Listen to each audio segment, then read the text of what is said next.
Good morning, friends. Welcome back to the Say That podcast. My name is Hannah, and on this podcast, we like to talk about purity culture, overcoming toxic purity culture, to be specific, marriage, sex, painful sex, relationships, girly things. It's a really fun time here at the Say That podcast, and I'm so glad that you are joining us today. Happy Wednesday. I hope you're having a fabulous Wednesday.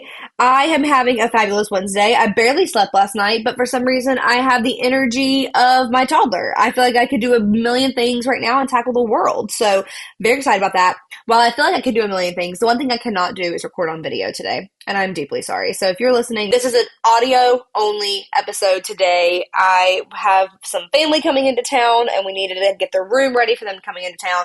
And unfortunately, we had to put all the gear up that it takes to record my podcast because my podcast studio is a guest room as well. We're real home studio vibes over here. So it's all in one, and it just didn't work out this week for this to be a video podcast too. So we just got audio. You don't get to see my beautiful face. I'm so sorry for you. I know that you're hating that so much, but it's okay. I'm here.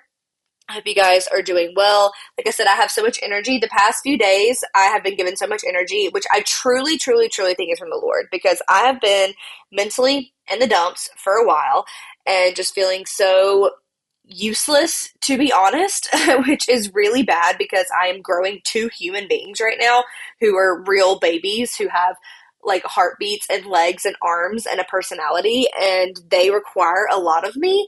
And I am currently, creating them with my body. So I'm the farthest thing from useless. However, I have been so tired, so depressed, so anxious, just like can't get my life together.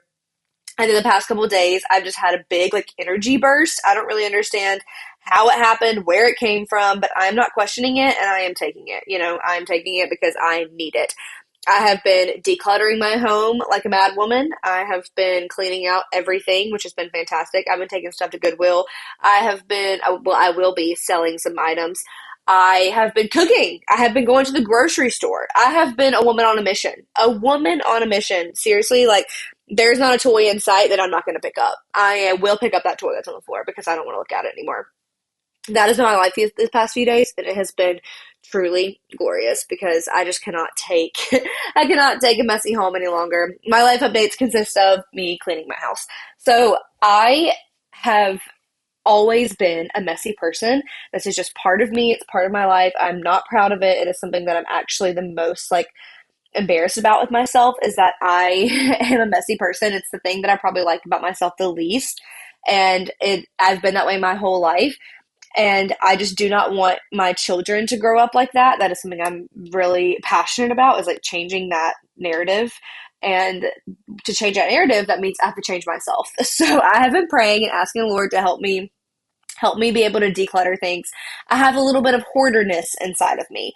I can hoard things. I'm afraid to get rid of things. And I was talking about this on Saturday at our life group because we host a group at our church. Well, we don't host it at our church, but it's through our church for parents with kids under 5. And it's just a great way for there to be community amongst, young parents. And so it's really great. And I was talking about this and how much I'm want to change my life in this area, but I feel so overwhelmed. And as we were talking through it, somebody said that she deals with this struggle as well. And hers is from, not having an abundance mindset. Hers is based in fear. And I've been thinking about it, and that is 100% me too. I will hold on to a shirt. For example, I've had this gray shirt from H&M for years. It's a short sleeve shirt, and I just will not get rid of it. I've worn it a couple times, but every time I put it on, I'm like, I don't like that gray. It looks slouchy. It doesn't fit me right. I just don't love it, but I hold on to it. So I'm I'm going to need a gray short sleeve shirt. So why would I get rid of it? And I just hold on to it. Even though I don't like it, I put it on, I take it off. I go in circles with this shirt, but I've just not wanted to get rid of it. And if I got the same shirt now, it'd probably be $15 at H&M again. It would not be that expensive. But I'm well, what if I need this shirt? And what if then I'm gonna have to go spend money? What if we don't have money to get the new shirt? And I just go down this cycle of fear. And I got to the place, on Saturday we were talking about, I was I've got to stop living out of this fear mindset and start living in abundance and know that the Lord is going to provide for me, because the Lord has continued to provide for us over and over and over. We're seeing it in such real time with the twins and with the way the Lord provided us for us financially over and over again. And so I just keep living in this fear mindset, and I've got to get out of it. So I'm trying to live in an abundant mindset. And one of the guys in our group, he was saying that he tries to follow what these guys, the minimalists, I guess they're like a group, it's like two guys, and their philosophy is, have you used it in the last, we're talking about an item, have you used it in the last 90 days? Will you use it in the next 90 days? And is it under like $20 to replace? And that's how they decide what to keep and what to get rid of. Obviously, this does not work for like your favorite memory items, your holiday decor, things like that. But just like big picture wise, that has been helpful for me. That was the push I needed to get rid of that t-shirt. So I got rid of that t-shirt. I donated it. And I actually took the things to Goodwill. So every time I take something to Goodwill, I'm like, I feel like this is not actually helping the world, because I see how much crap they also have.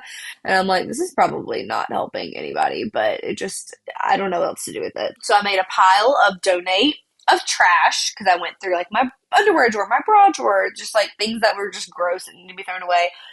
I went through my skincare, I went through my bathroom, and I still have so much more to do. I also decided to cut Tate's toys in half, and so that was a big jump for me. I've been wanting to do it for a while, but he seriously plays with all the toys he has, but I think he's just overwhelmed by the amount of toys he has, so I finally decided I'm just going to cut everything in half. So I did that. I went through all the toys we have downstairs. I put half of them up in a box and put it in the closet and left the other half out, and he is seriously so much happier. And I know that this is all rooted in fear too, because I've been wanting to get rid of his kitchen for a while, because he plays with it every now and again, but he does play with it, but it's just like taking up space. It's crappy. Like it's one that I bought off Amazon. It was so cheap. I just really need to get rid of it. But I was afraid that he would want it back. And so I just kept not doing it. And I was like, you know what? I'm just going to put it up. Like, what's it going to hurt if I just go put it in the garage and you can't see it? So I tried that yesterday. And then he came downstairs after a nap after I did all this, and he was like, where's my kitchen? And I was like, oh, we don't need it anymore. And he said, okay, and then moved on. That was it. Like, I don't know why I was so afraid of my toddler. Also, I'm the parent. He's the kid. Like, I can't let him run our lives. I know this is something I'm just like telling myself. I'm also talking through this because I'm probably not alone in the decluttering hoarder life. But it is very vulnerable for me to talk about. This is an area that I do not like about myself at all, but I'm really striving to fix it. So that is what I have been doing, is cleaning my house, trying to clean it out, using all this energy that I have. I have been cooking. I have been decluttering. I'm really just trying to prepare our home for these twins. I am, I guess, also nesting. Like, I feel like I'm in a big nesting area. With me having the twins and them being born at the 37 weeks, that's as far as I can go. So I don't have as much time as everybody else does. I only got to 37 weeks. So we got to get stuff going. And these twins are going to go in our bedroom, but also our guest room, which our guest room right now is the podcast studio, and I guess will become their closet. I don't really know, but we're going to figure this out. So we've got 2 more children we're about to bring into this home that require things. And so we got to make space for them. And I want space for them in our home. So I'm feeling excited, but I'm also feeling just a little overwhelmed with all my stuff. So I've really been trying to get rid of it. So that is what I have been doing. We've also been car shopping, which has been fun. I am going to become a van mom, which I'm not excited about. I don't want to be a van mom, but this is the life that has been given to me. So I will take it. When we went to look at some cars, I did my due diligence. I looked at all the SUVs, and after looking at all the SUVs, I was like, fine, show me the van. And I saw the van, and I was like, yeah, we got to get a van.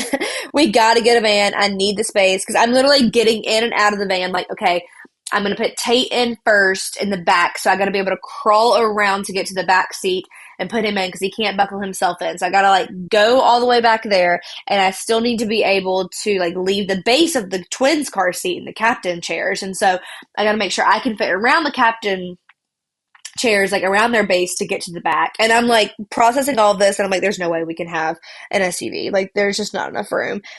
So we are looking at Kia Carnivals. Now, I know that you're doing what I would do, and you're Googling a Kia Carnival. And let me tell you, we are not getting the $45,000 Kia Carnival. I would love to get the $45,000 Kia Carnival. However, that is not our life.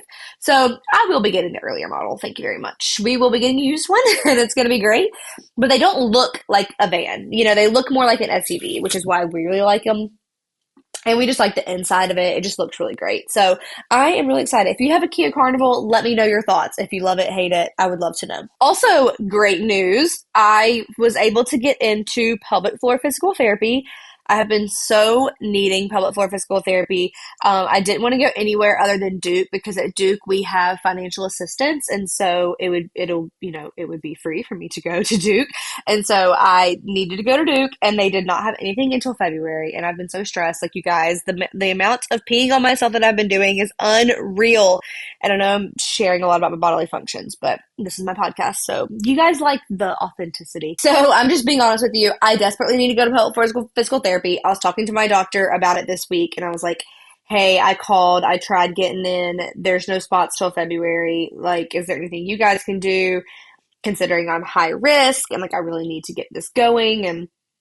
And my doctor, he was like, let me see what I can do for you. So, which, yes, it was a he. I saw a man this week. But he was fine. It was fine. I just definitely prefer to not see male doctors because, I don't know, it just feels weird. So, but thankfully, my daughter's appointments, I always have an ultrasound afterwards usually. And so they're not having to do anything to me like in the appointment, which is nice, except for just like chat with me. But the appointments have been good.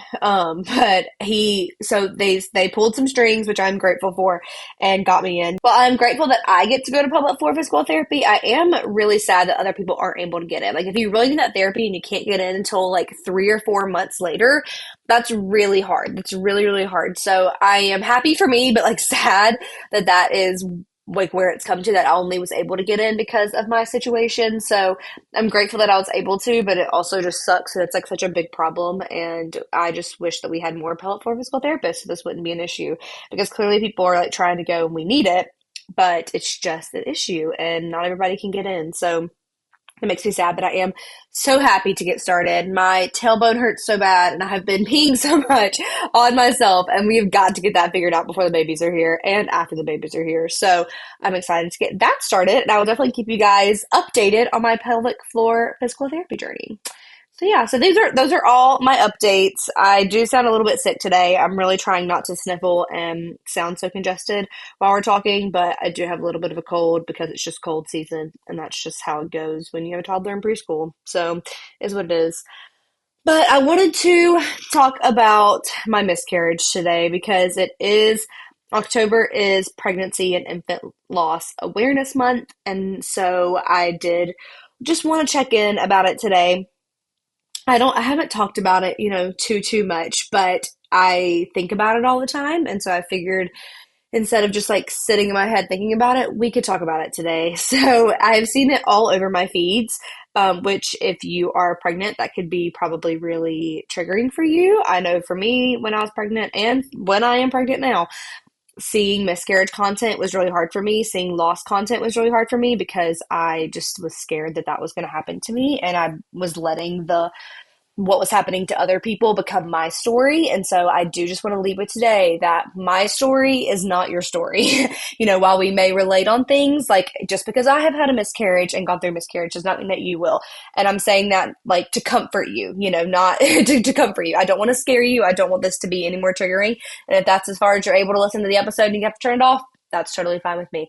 But I just remember being so like triggered during my pregnancy time, and even now that like there's some content I just like can't take in because it's just too scary for me, especially with the high risk pregnancy that I have right now.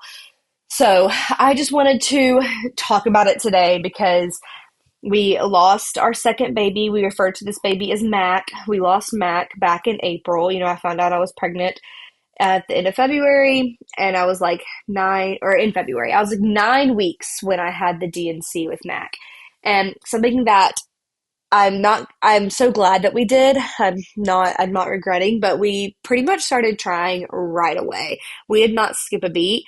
And it is so hard mentally to go from one pregnancy to the next. And I don't regret it. I do think it was the right decision for us because we had no idea how long it was going to take us to get pregnant. But it is just like a jump to go from so much like heartache and hardness, like hardships on your body, physically, mentally, the hormones. Like, I went from not being pregnant to pregnant, my hormones spiking, to my hormones dropping because I had lost the baby and I didn't know it, to then, but still having those hormones in me because the baby is still in me. And so still experiencing that, and then having another big hormone drop after I had the D&C.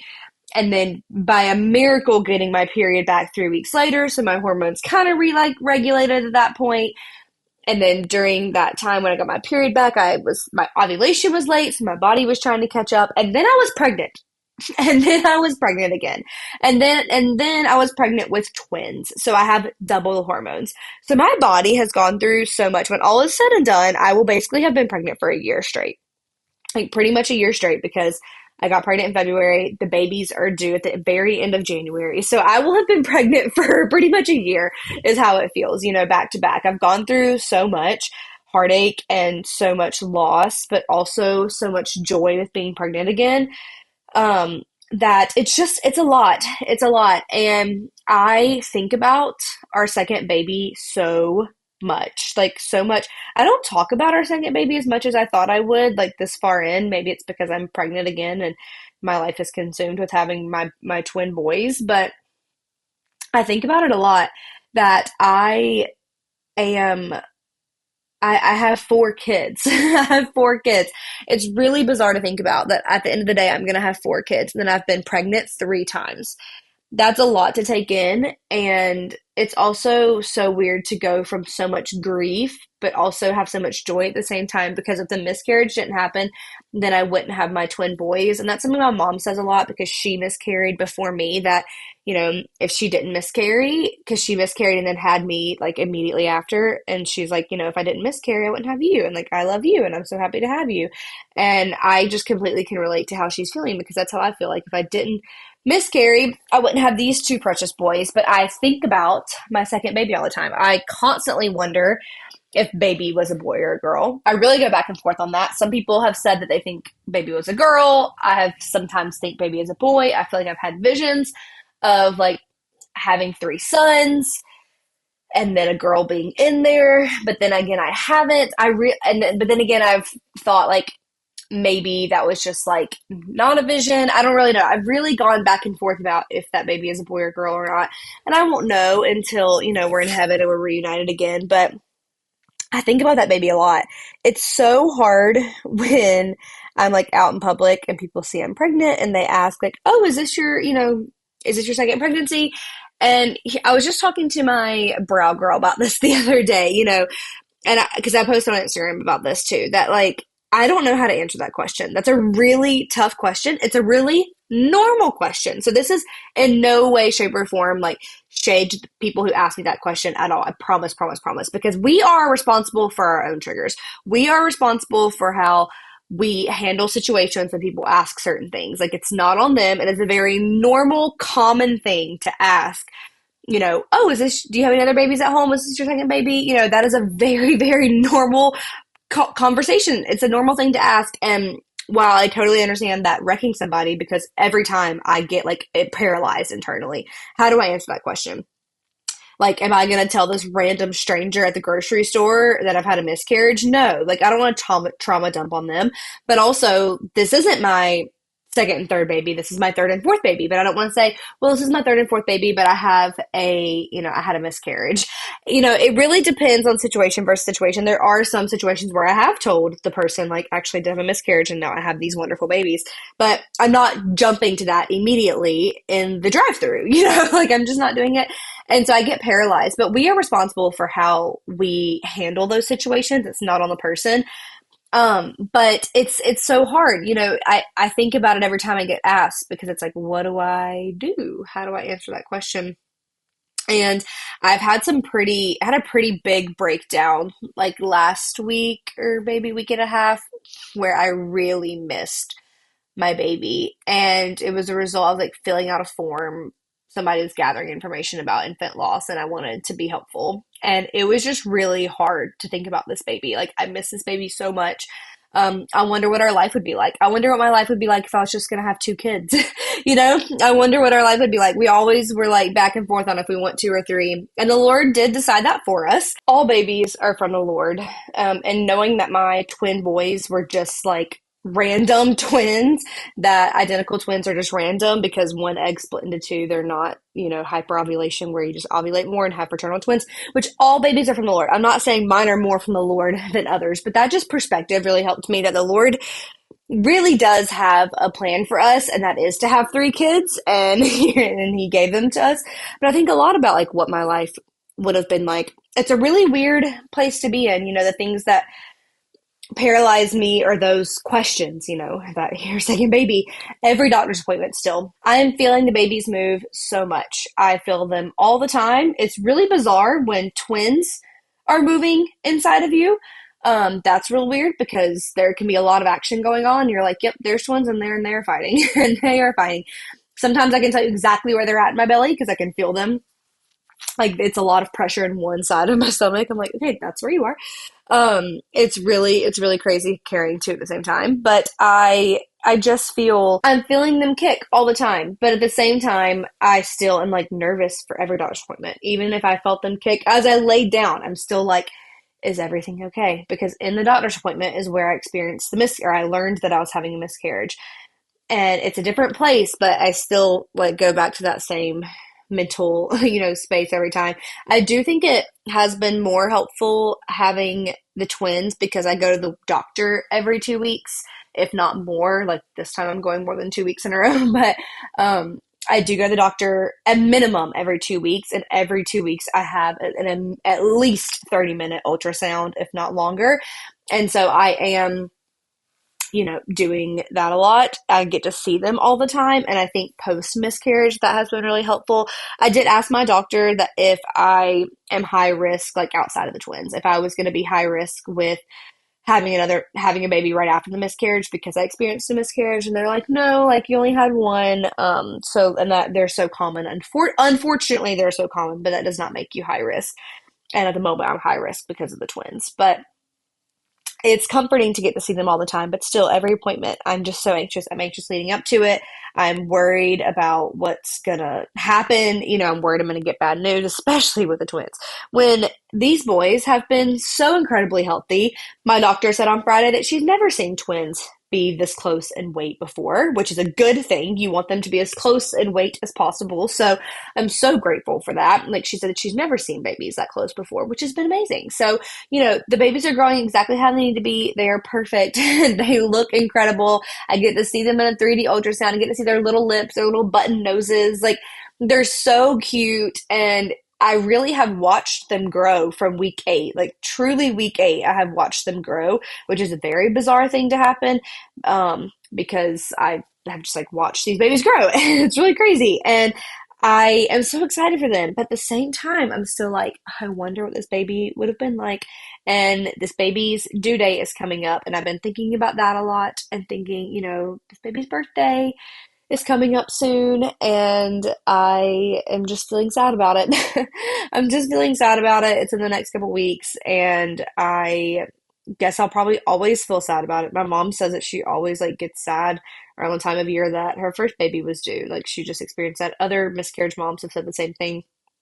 And it really has changed my perspective on like sharing about pregnancies. Like I know that the reason that people wait is because they don't want to tell everybody they're pregnant and they can go back and be like, okay, well, actually we're not anymore. But going through the miscarriage really changed that for me completely because I needed all the support that we could possibly get during our miscarriage. Like I wanted people to be there for us. People wanted to be there for us. They wanted to help. And I was ready to accept the help. Like I wanted the meals. I wanted the help with Tate. I needed people checking in on me, even if it was hard. Like if it took a little longer to reply, that was okay. But like we needed the support. And so if I was going to go through another miscarriage, like I wanted that same support again. So that really has changed my perspective about sharing how early you are pregnant. Because I also want people praying for us again.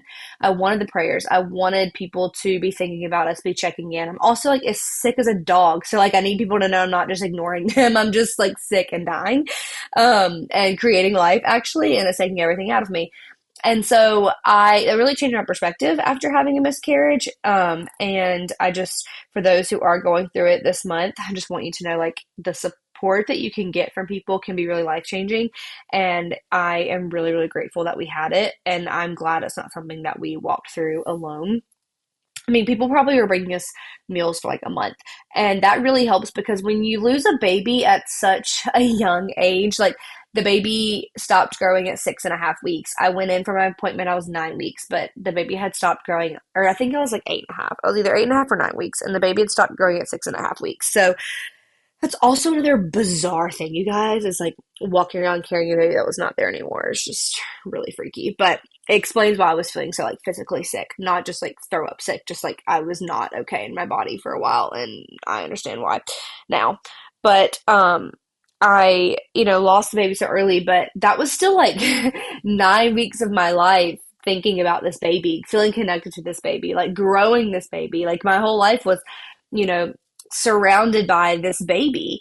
And even if it was only for 9 weeks, like it still was a big part of my life. It's still my baby. And so having people grieve that with you and be there for you during that time, during that loss, was so encouraging and so helpful. And it helped just like honor this baby and like people know that this baby is here or was here and lived and breathed and was like a real human being. And that for that I'm so grateful. I really, don't understand big picture, like why do miscarriages have to happen, and we'll never know, sin into the world, things happen. We live in a broken world, illnesses happen. And I'm just so sad that it happened to me. I'm so sad that it happened to me. Um, and I just wanted to share that today because if you are going through this, you are not alone. And it does get better. And I feel like I can say it gets better because I am on the other side of it now. But it gets better as far as like the sadness. But I also think that I can say that because I do have another baby at home and I am currently pregnant. So that has helped. I feel like I'd probably feel different. I know I would feel differently if neither of those were true. And so I'm very grateful to be pregnant again. But it's a lot of like both and like I am excited to be pregnant, but I am sad and I miss my baby. And I am very hopeful for the day that I'll meet the baby again. Excited to meet the baby one day.